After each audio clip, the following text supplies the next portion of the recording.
Somebody says a dam's been breached on the West Branch. Don Carrigan would go to the West Branch and find out what's going on. And that's I think what you got to do to be a good newsman. I love that about him. He's Maine. He is so experienced. He knows so much about so much, and yet all he wants to do is just have a conversation with you and learn more about you.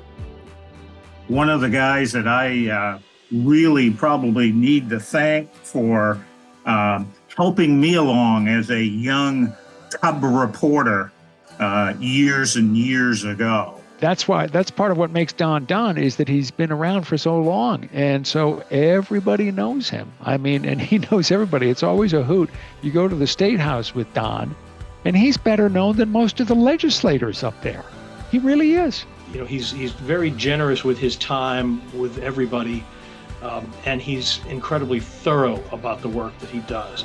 And those are great lessons for someone who's trying to learn the ropes. I think that's the biggest thing I took from him as a young, budding photojournalist, journalist, whatever you want to call me, is just take the time to listen to other people. Everybody has their stories and everybody has their points of view. They all need to be told.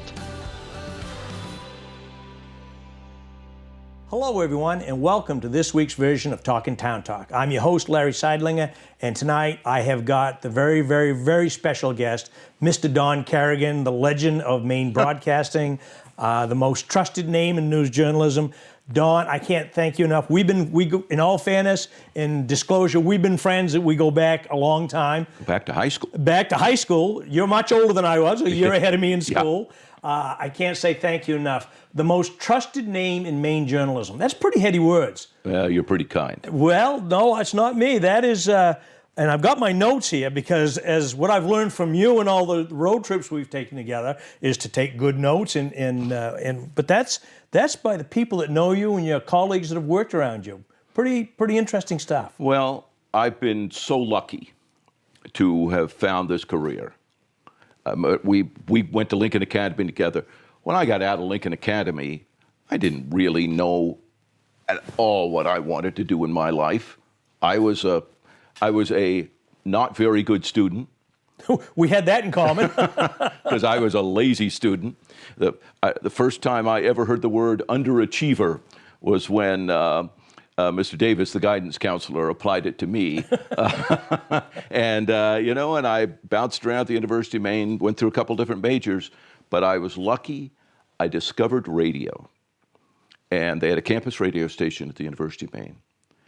And my old friend, Rick Johnston, from Bunker Hill, we were in the same class in high school and at the university together. He said, let's go down and see what there is at the student radio station. And we both became very heavily involved.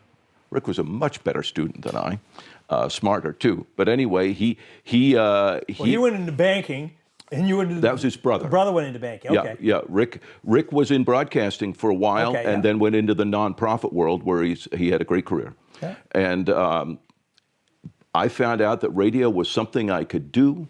It was fun. I don't know if I had a short attention span back then or not. But it was in some ways great for somebody at a short attention span. Did DJ, did various kinds of things, but gravitated toward the news. Were you always inquisitive as a young person, a news junkie as a young kid? Probably not as a young kid. I became more so probably about the time I hit high school, because broadcast journalism was developing, really, and evolving as I was growing up. I do remember seeing we got television, I think, when I was 8 or 9 like years a lot old. of us, the generation of the 60s, 50s, and 60s. Black and white. Yeah. I remember seeing the John F. Kennedy inauguration on TV. I remember the space program shots. I was fascinated by that and loved that. And of course, we remember the Kennedy assassination and watching all of that. And that really kind of, and then the Vietnam War, all of those things really launched TV journalism to a place that it hadn't been before. And I was fascinated by that. you will remember, being guys of a certain age, we had a very personal stake in what was happening in the Vietnam War. We sure because did. there was a draft on then, right? There So sure you was. worried about that, and went to college and just surrounded by all these events. And the idea of being part of the news, really, I don't think I'd ever thought about it. But the notion of radio, of course, was still big then. And just the idea that you could sit in a little room someplace and send your voice out over the air. Talk to the world. And talk to the world, and people would listen, fascinated me. It's an exciting thought. And so when I kind of found out that there was a chance to learn how to do radio, I loved it. I loved it. And, Good stuff. And that led into everything else. Well, you've been at this journalism thing for a long time. Yeah. Like, we're talking 5 decades now. Yeah, that in itself, 5 decades is kind of intimidating. It is. So this November marks 50 years that I started full time. And you've covered everything from basketball games and horse racing to county fairs, commercial fishing, politics of governors and presidential elections. Mm-hmm. But how do you, when you look back over your life's body of work, which is immense, how do you kind of correlate it, a county fair to a governor's race? So I think what people in my business do, and certainly what I always have looked at it as, is you're kind of chronicling the life and lives of the place where you live. And the life and lives includes everything from the county fair to deciding who you're going to vote for governor. And all of that in between. It's about life, it's about work, it's about recreation sometimes, it's about our environment, it's about politics and government, it's about the legal system, the court system, all of that kind of thing. And I've said this to other people before. I was lucky enough, I think, to start in this business when there was still some of what I call the old Maine left. There were still shoe factories, still textile factories. Maine was still a manufacturing Maine state. was still a manufacturing state. It was petering out, no question about that. We still had old farms. When I started, Maine had something like 11 or 1,200 dairy farms. And there were a lot of big dairy farms, too. Yep. Well, big for the day. Yes. Not by today's standards. But we still live in 1,200. I think now there's fewer than 200. And and potatoes in Aroostook County were still big. Now they plant maybe half as many acres. There were still paper mills all over the place. And now there's so I got to see that. And the old timers, some of them were still there, the old guys and ladies living in an old farm and eking out a living. So that, and the fishermen doing it the old way, that was all still there. And I got to see some of that, and that fascinated me. And maybe, without realizing it at the time, led me to really be interested in the history of Maine. And I try now to do stories when I can that look back at that. So all of that, I mean, that's the life. You report on the life around you.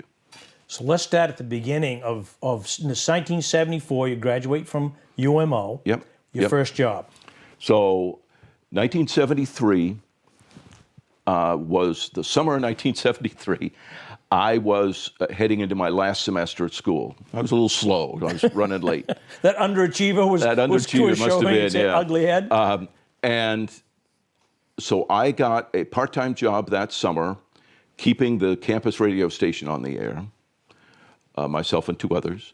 I got a part-time job at WLBZ Radio in Bangor, and I was writing the daily newscast for old MPBN, public television, which at that time still did a daily newscast. And somebody would get on there, read 5 minutes of news, and then they would do interviews. And because some of the people went on vacation, they asked if I would fill in to do interviews. So I was doing all those things that summer. And that fall, the news director at the radio station, at the the commercial radio station, WLBZ, got sick, and they asked me to come in the afternoons and fill in for him, which I did. And then WLBZ Television in Bangor, Channel 2, NBC affiliate, which was owned by the same people who owned Channel 6 in Portland. They called me up and said, our 11 o'clock news anchor is going on vacation for 2 weeks. Do you want to come fill in for him? And I said, you mean be on TV and read the news? And they said, yep. And I said, sure. So I went in, and honest to God, this is how it worked. I went in on a Friday, borrowed a car so I could get there. I went in on a Friday, and they showed me where the studio was, showed me where the newsroom was, showed me the United Press International teletype machine where the news would come in, and showed me the bathroom. That Monday, I came in and did the 11 o'clock news. Never having done it before. Trial by fire. Yep. I owned one sport coat and 2 neckties. And I came in, I vividly remember this. I looked at the camera at the beginning, looked down, read everything else, looked up at the end and said goodnight. That was it. Doesn't sound like the start of a promising career. But I did that for 2 weeks, went back to school, all of that. And about 3 or 4 weeks later, they called up and said, we fired that guy, do you want the job? And so right about Thanksgiving time of 1973, I started at WLBZ in Bangor and worked more or less full-time hours until the end of the semester, and then I'm off and running. You were at LBZ for how many years? So I worked for them. I worked for that company for between 18, 19 years. One of those years I worked in Portland. Then came back. Which is Channel 6. Channel 6, yeah. Yes. I came back, ended up as the 6 o'clock news anchor for the Bangor station and 11 o'clock news anchor, and eventually the news director for the station. And what an incredible opportunity. Well, you met some interesting characters along the way there too, I'm sure. Yep. It wasn't in the news, but I got to work with the legend of Bangor television. It was a man named Eddie Driscoll, who was the announcer, would do live daily shows, from Dialing for Dollars to puppet shows for kids to all the things. A brilliant guy, fabulous comic, and terrific announcer, just an immense talent. And anybody who lived in that area knew about him and all the various things he would do on television and all of that. And he was in some ways, in that time, somewhat of a throwback to the TV of the 1950s. But I got to experience that. In some ways, in a lot of ways, the best boss I ever worked for, a woman named Margot Cobb, who was the sales manager and then general manager of Channel 2 TV. Just a terrific boss, somebody who would give you the devil if you deserved it, praise you if you deserved it, and always had your back. And so from TV, but then you went to Maine Public Broadcasting. So, but there was a break there. So, 1991, just after the first Gulf War ended, and I mark that because I remember doing a live shot when the first troop plane came home from the first Gulf War and landed in Bangor, and we were there live on the morning. Lee Nelson doing the newscast in Portland, and me live, standing there, and the room full of either 82nd Airborne or 101st Airborne paratroopers, and one of them borrows a saxophone from a kid in the school band and plays the national anthem. Cool. It just a very memorable event. Made national news, in fact, because pretty cool. By chance one of our photographers was right there. So after that, I got a job. I was invited to go to work for then U.S. Senator Bill Cohen, who I had covered as a rookie reporter when he was in the House of Representatives voting on the impeachment of President Nixon. Mr. Cohen went on to have quite an illustrious career of his own. What was it like working for and seeing his career really develop? Well, it was fascinating. You know, he was my business law instructor at the University of Maine. So you guys had a little bit of background. Well, yes. I mean, he didn't know it. Oh, okay. I mean, he wouldn't. I mean, this was a class of 40 people, 50 people. So he didn't know me at the time he taught it, and then he went to Congress, and so I'm covering him from basically December of 1973 on, and he's on the House Judiciary Committee deciding whether or not to impeach President Nixon for the whole Watergate thing. And he would come home to Maine every Friday night, hold a little press conference, and you'd talk about things. And I did get to know him that way and just get immersed in all of those details. And then and the impeachment of President Nixon and the Nixon resignation, this is all in my first full-time year as a reporter, plus a campaign for governor that ended up getting won by an independent named Jim Longley. Quite an introduction. I would say, and going back to Senator Bill Cohen, he was not the first big name or he was one of the first big names, but you covered some big guys. Ed Muskie. Yeah. Margaret Chase Smith. Yeah. Bill Hathaway. Yeah. George Mitchell. Yep. Bill Cohen. Tell us about some of these. Nelson Rockefeller when he was vice president. These are pretty lofty names for a kid from South Bristol. I mean, the South Bristol grade school ought to be named the Carrigan School. Yeah, I don't think so. I think there's a lot loftier people who have come out of that school than me.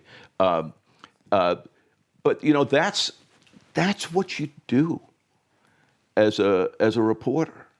I mean, these people don't become your buddies in most cases, and in most cases they don't know who you are. But you get to sort of be there and witness what they do and what they're about. And you have the privilege of being able to tell others what they're doing, what they're saying, and so in appropriate times, why it matters. And geez, and so if I had any question about whether this was the career for me when I started, that first year would just... You got hooked. I absolutely got hooked.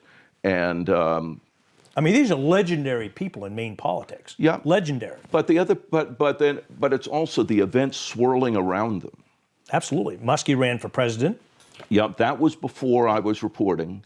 And so he became, he ran for vice president in 1968, ran for president in 1972, and if he hadn't got emotional, he might have won. Might have, yep. Yeah, and he became, that really made him a big national figure in national politics.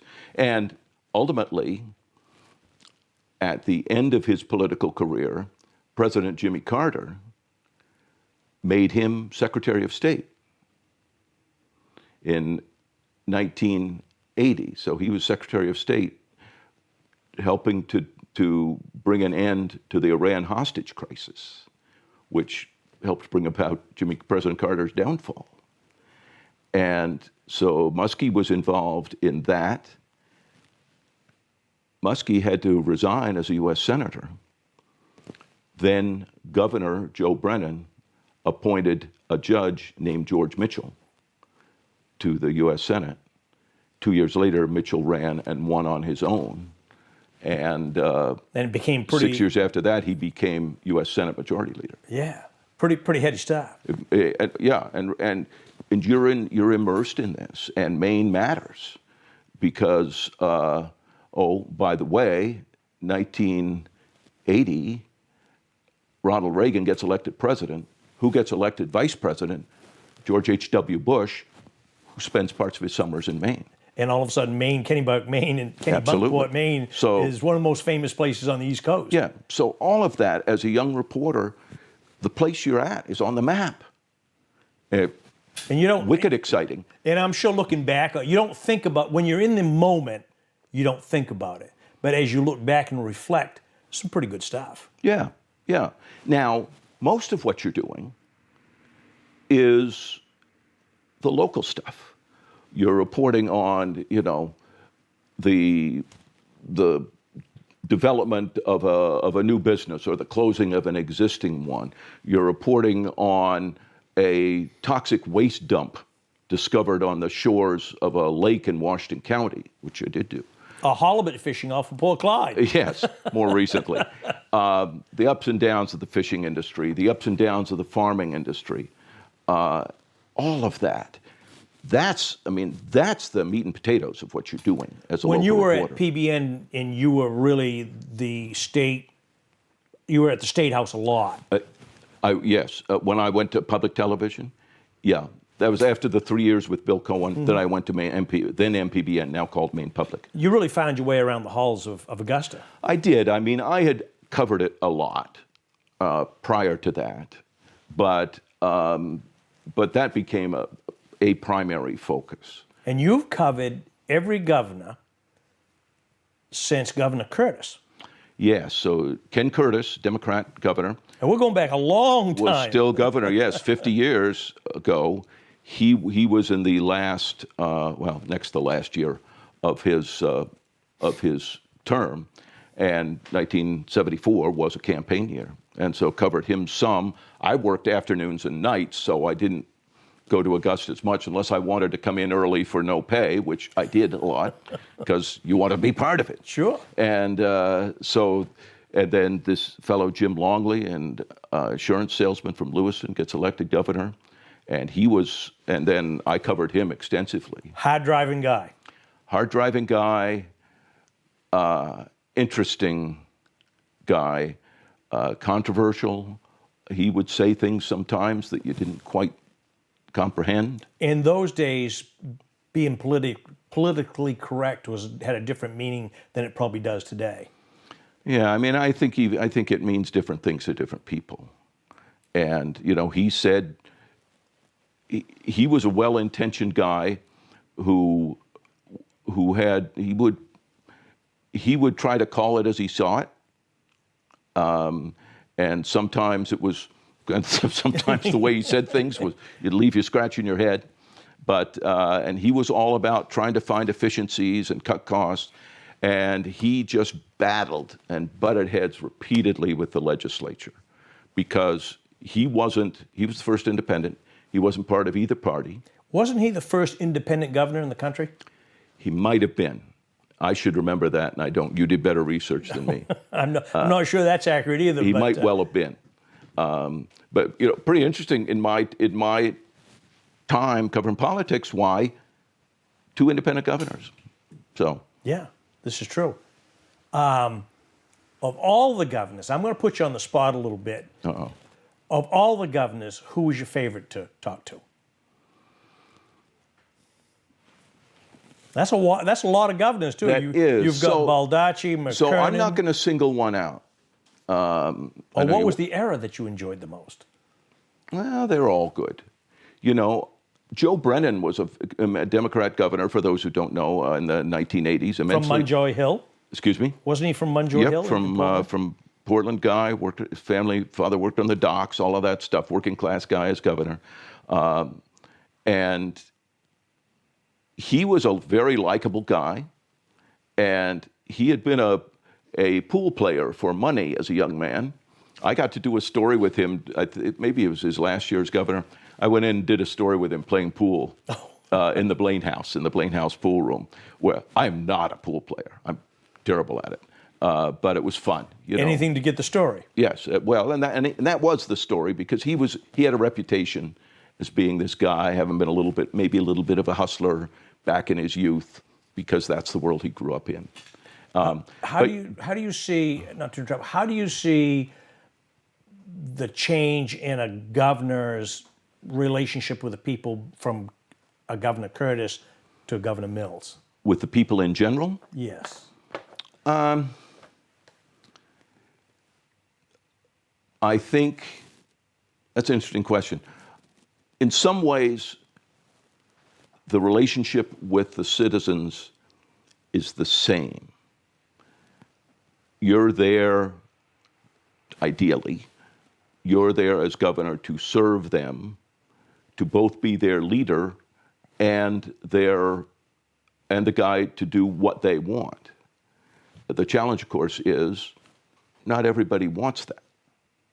So you got to try to figure out a path through, show leadership, and be able to try to persuade the doubters. It's clearly gotten far more difficult in the world of social media. Everything has, I believe. I'm not a big social media fan. The advent of news, cable news, and internet news. 24-hour news cycle. 24/7. I mean, when I started this, there were the 3 commercial networks.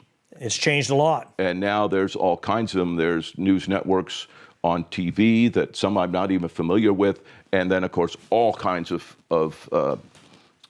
news outlets online. And public access. And how can we forget local access television? Public access.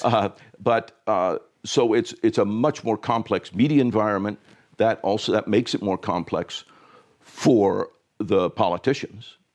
And instant communication. When I worked for Senator Cohen, that was pre-email. Oh yes. And it was and no cell phones. No, I mean not really.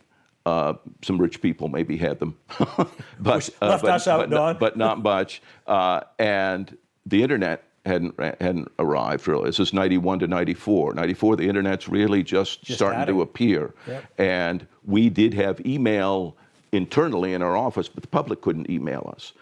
And this sounds pretty arrogant, but I am so glad to not work in that world now, because instant communication means no one is patient, willing to wait for an answer.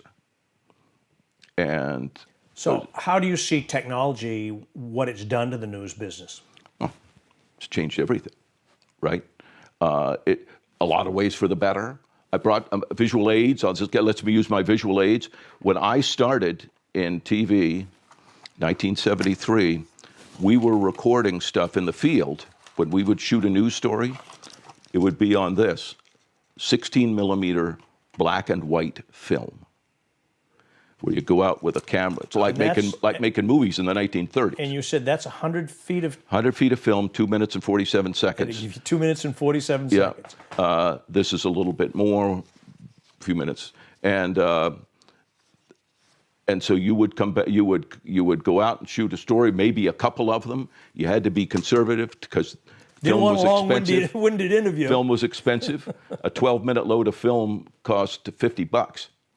So your bosses didn't want you to use too much of it. So we shifted to videotape, which was incredible, because suddenly you didn't have to develop film, and you had cameras that, if you connected them to a satellite truck or a microwave truck, you could go on live.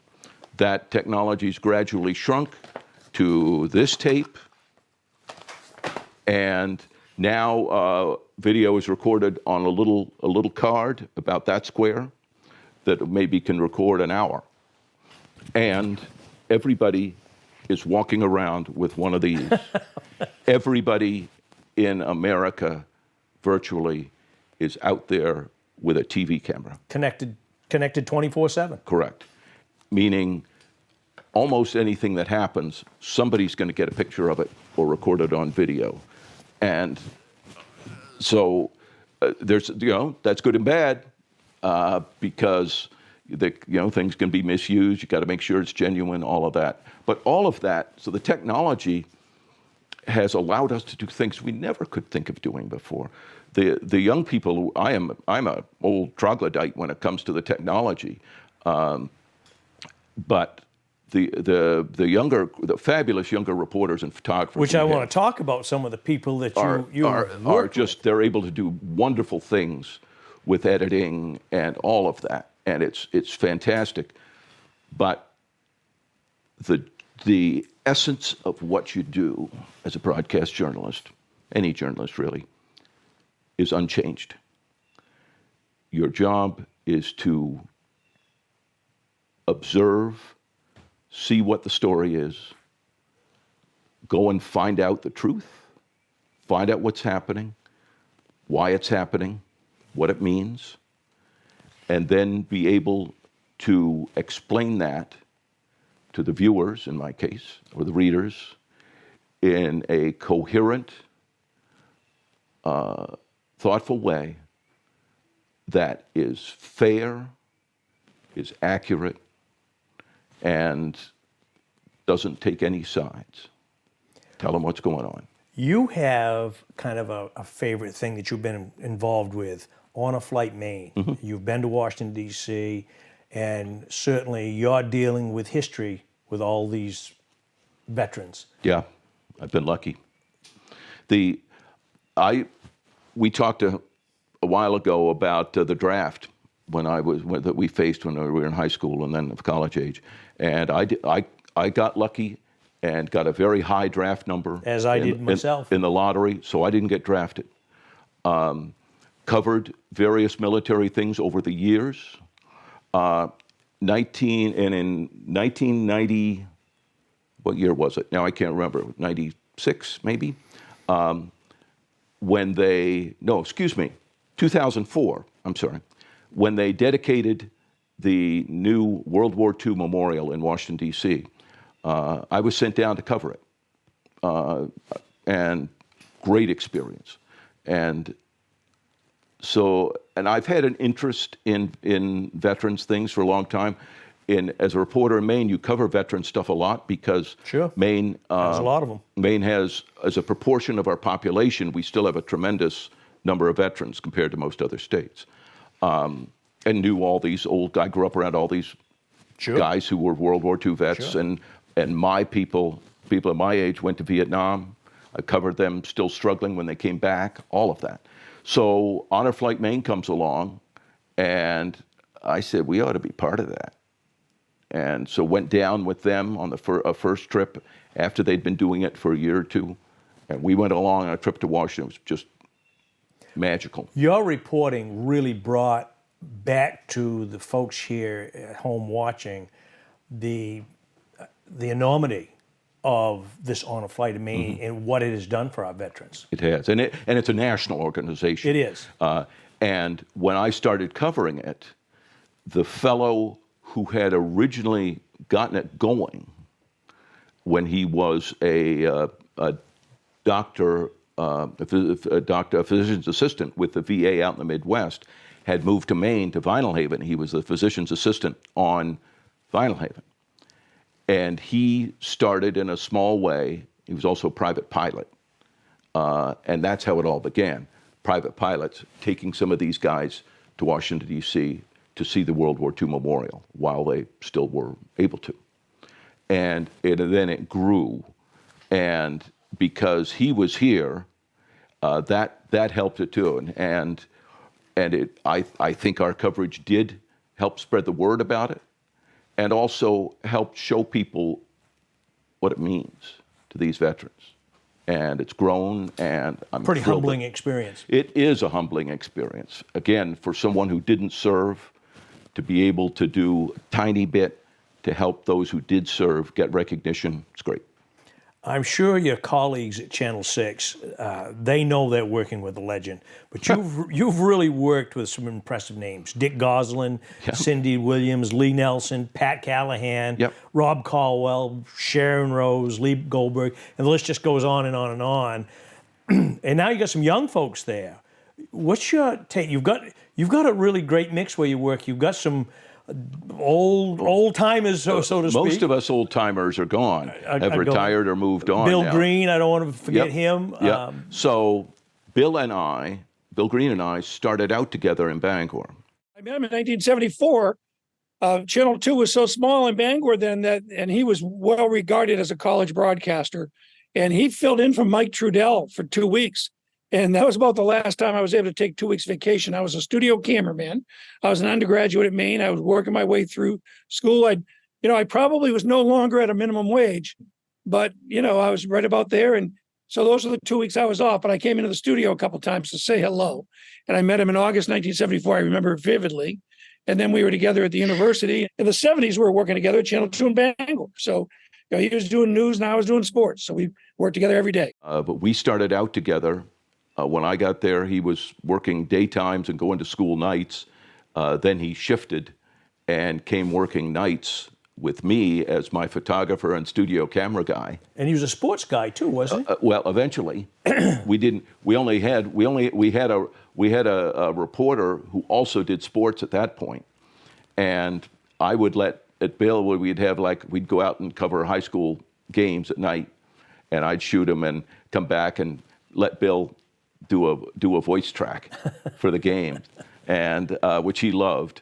Until the station manager happened to see it and said, "We're not paying him to do that." So, but then when this reporter was also doing sports left, management fortunately realized they ought to have a full-time sports guy like the other station in town. And Bill was the natural choice for that job. And so that grew from there. Pat Callahan, my close friend, came to work there with the two of us. That was quite a trio. And yep. And then he then, I think Bill went to Portland first, then Pat went. Rob Caldwell came to Bangor to start out. He then went to Portland as well. After I left, Sharon Rose, who was a news producer in Portland, they thought she had a potential to be on air. They sent her up to Bangor to learn to be on the air and anchor the news for a little bit. Then she went to Portland and has been on the morning news, a superstar ever since. Lee, doing the sports, came up and got his first full-time sports job at Channel 2, and then he went to Portland. So there's been quite a progression. Quite a progression, and we all had that. I mean, we were kids together. I'll tell you, my first meeting with Don, I started at WLBZ, Channel 2, in late 1979, and I had never spent much time in Maine.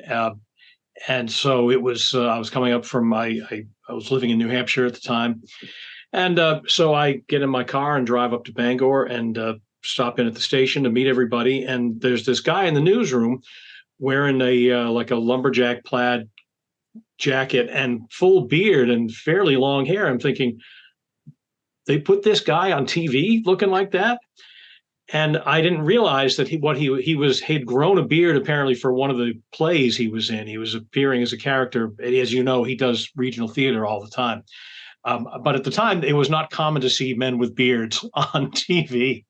But there he was. And boy, you can't judge a book by its cover, because I realized that's why they call him the Bear. And he looked like one at the time.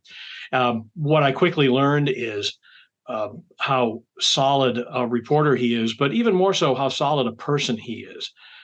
Because he's very generous with his time, with everybody.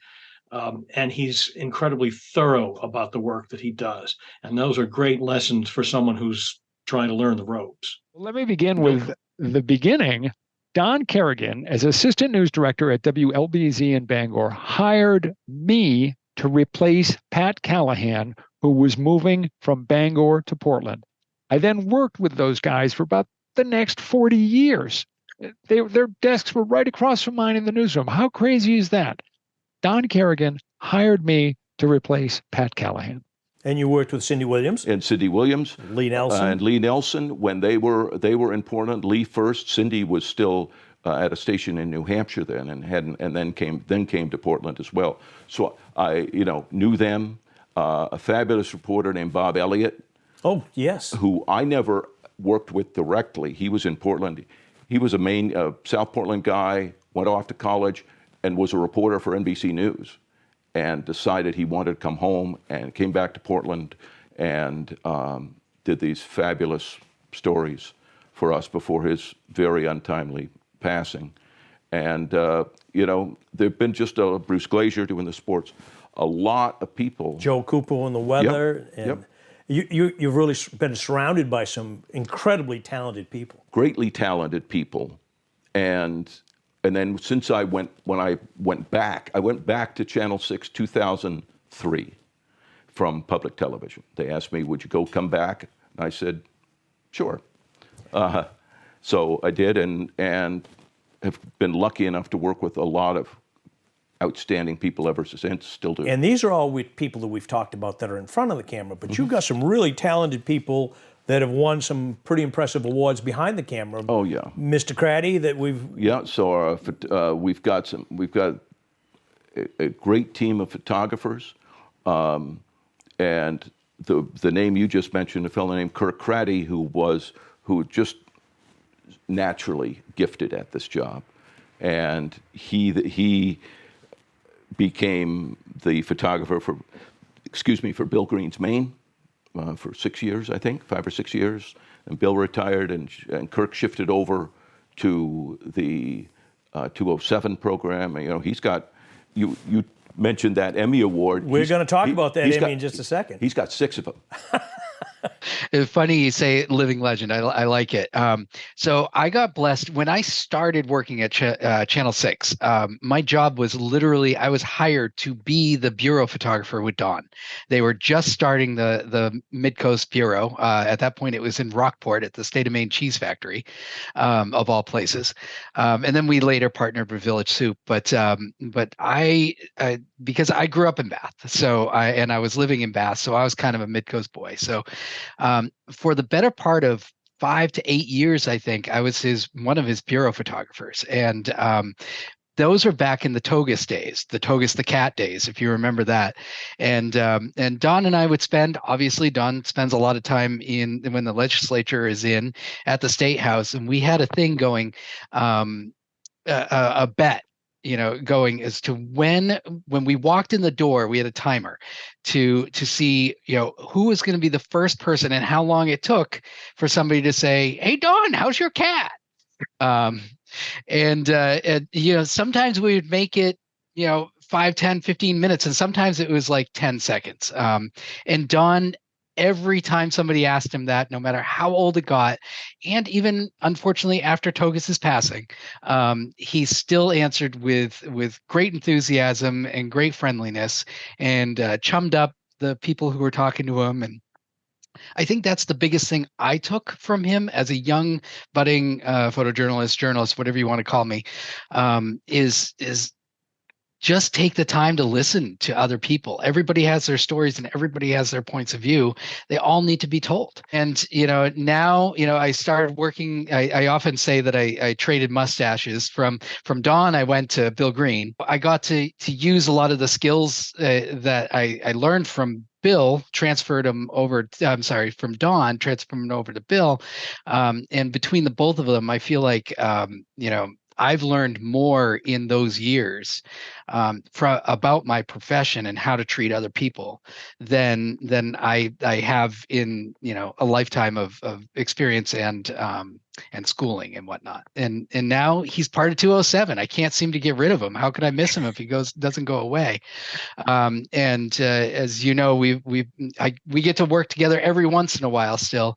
I always look forward to those days because I know we're going to turn out a really good story. It's going to be very well told. Don did an absolutely wonderful story last year, which won a regional Emmy Award, and it was on the log hauling vehicles that were used about, 120 years ago or so in Maine, 100 years ago. And Kirk Craddy did a beautiful job of shooting it. Don did a lovely job of writing it and being a part of the story, seeing Don driving these log haulers when Don's vision is so poor that he can't drive a car, gave us all a little bit of a fright to see Don hauling through the woods on the log hauler. But that was a gorgeous story and a true Maine story. And those are the best stories for Don, is the quintessential Maine stories where he's talking to these characters who've been around here forever and are just part of the fabric of the state. You just won an Emmy Award for a story you did. And you fun. were up against, and this isn't just for Maine stations, this is for New England. Right. And so you're up against an incredible number of different stories and people and whatnot. Tell us a little bit about this. And this, by the way, is not your first Emmy. Correct. You go back, you won one in 2014? 2015. 2015. Yeah. Tell And us a little bit about this. So, there are, like almost any line of work, there's awards competitions, right? And so you enter for, I had entered, I think, once when I worked at public television, and entered for a documentary we produced about Mainers at Pearl Harbor. And we were nominated for an Emmy Award but didn't win.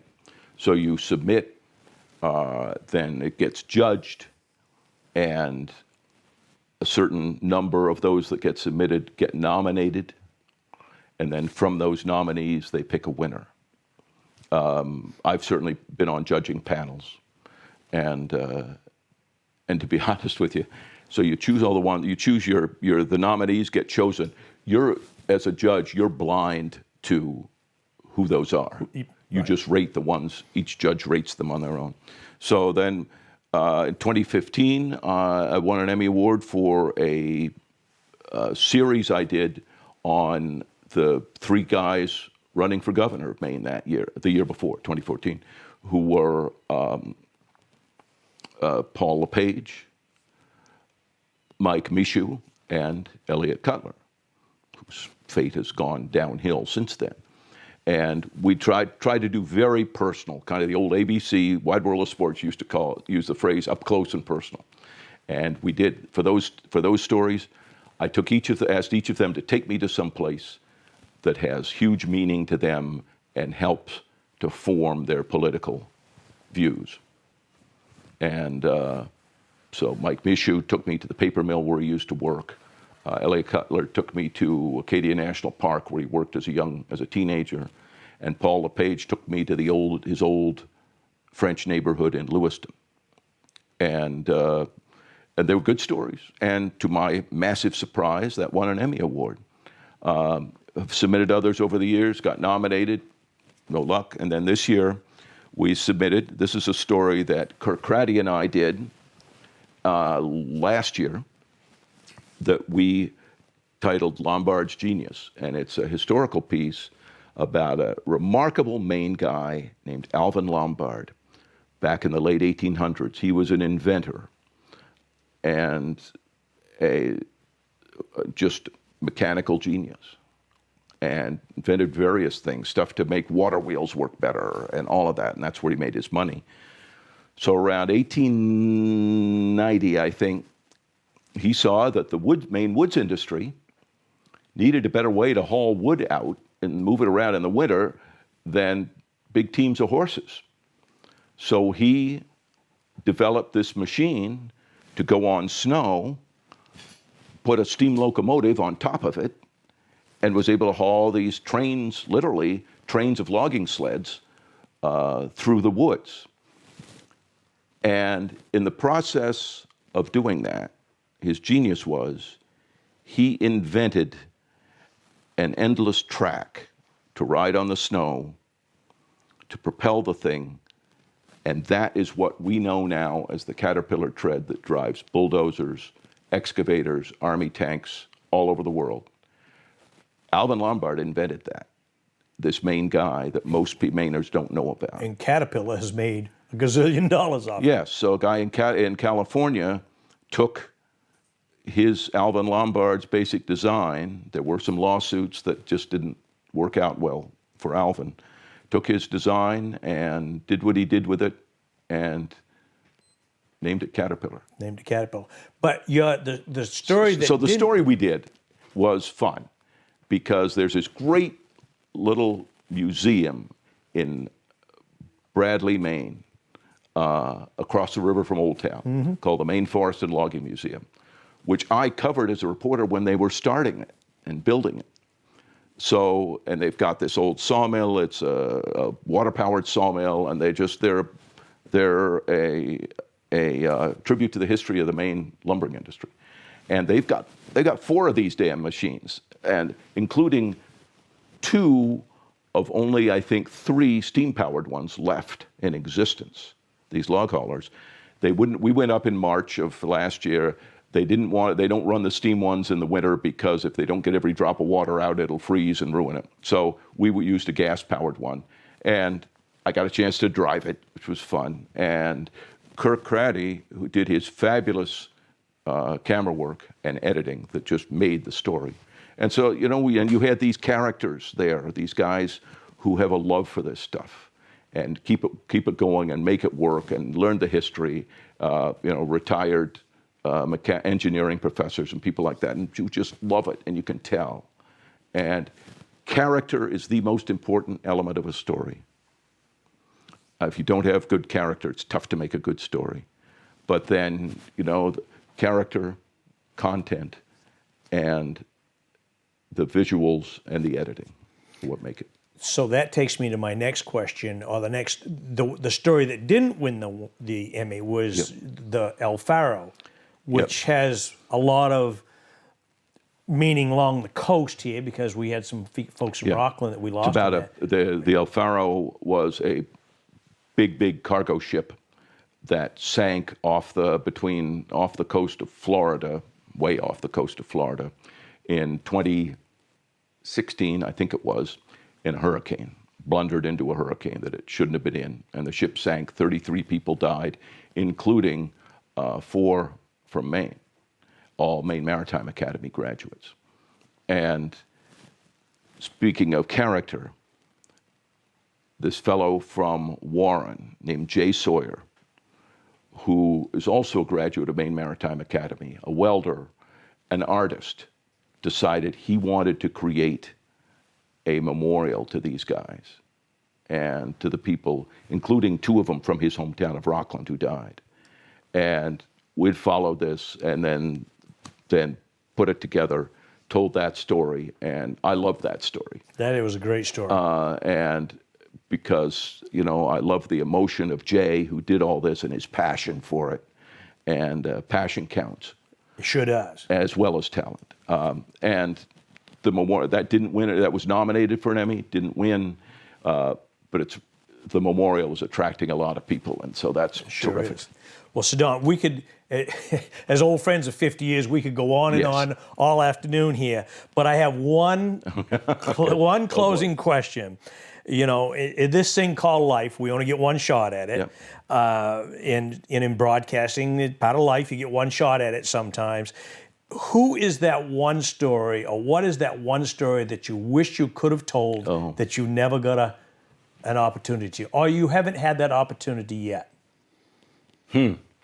Boy, wish you'd warned me about that. That's well, there's so many of them, really, that you wish you did. Or if you had a do-over. If I had a do-over. Well, if I had a do-over, there's a lot of them I'd redo, because when you're doing them on a daily basis, there's a lot of things that you say, wow, if I could redid that, that still happens to me. It'll go on the air and I'll say, shoot, I should have written it that way. Man, that's a hard story I've wanted to do and I haven't been able to. I want to go out on sea trials of one of these ships that they build at Bath Iron Works. My goodness, I've one-upped you. I've actually been on one of those sea trials. I can't believe I've done that. There you go. It's an amazing experience. So that does remind me of the one that I let get away. You remember back in 98, 2000, around there, they launched the nuclear submarine USS Maine. And she was finally commissioned at Kittery. It wasn't built in Kittery, but finally brought to Maine and commissioned in Kittery, nuclear missile submarine. And before she left Kittery, they offered people, reporters, a chance to go out on a media cruise on the submarine. I'm not a swimmer. The idea of being underwater in a submarine kind of terrified me. I can see why.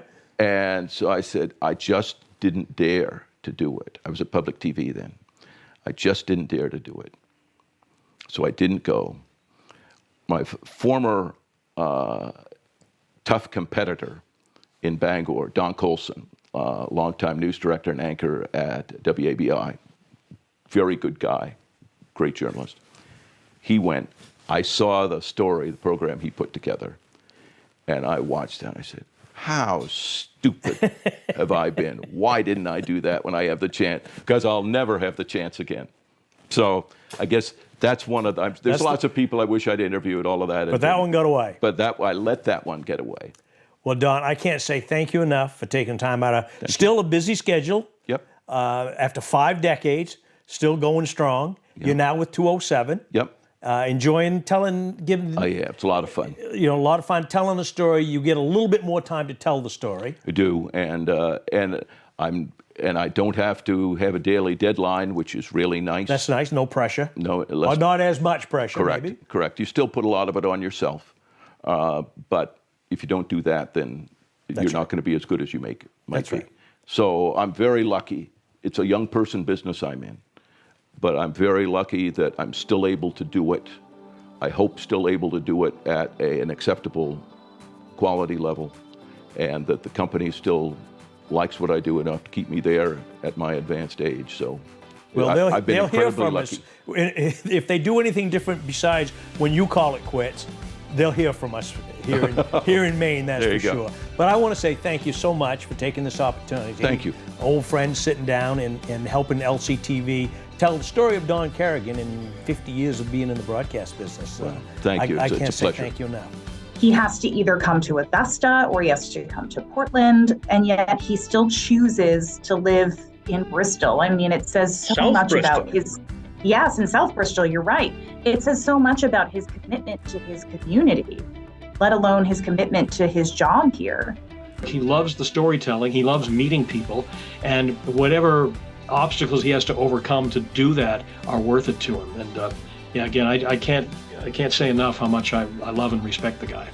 Too many of the youngsters today they don't have a Don Carrigan in their newsroom, like I did. Acquiring a half-decent reputation is by working with really, really talented people, and I've been so lucky in that regard. And as you know, we get to work together every once in a while still, and I always look forward to those days because I know we're going to turn out a really good story. It's going to be very well told. No, great newsman, great contributor to the community, just a wonderful person to be around, and as genuine in person as he is on TV. Just a real good guy, and glad to have known him for 49 years, and I'm looking forward to 50. So folks, for all us at LCTV, we want to say thank you so much to our living legend, Don Carrigan, of broadcast journalism for 50 years, a South Bristol native, still lives in the area. We've enjoyed this so much. I hope you've enjoyed it as much as we have bringing it to you. So for Talkin' Town Talk, all the crew here at LCTV, a special thanks to our friend Don Carrigan, and also a special thanks for WCSH for allowing Don to sit down and talk to us and providing us with some footage. Thank you to our friend Kurt Craddy at WCSH that brought us that footage. I can't say thank you enough. We'll see you next time, somewhere, someplace, Talkin' Town Talk. Signing off, Larry Seidlinger.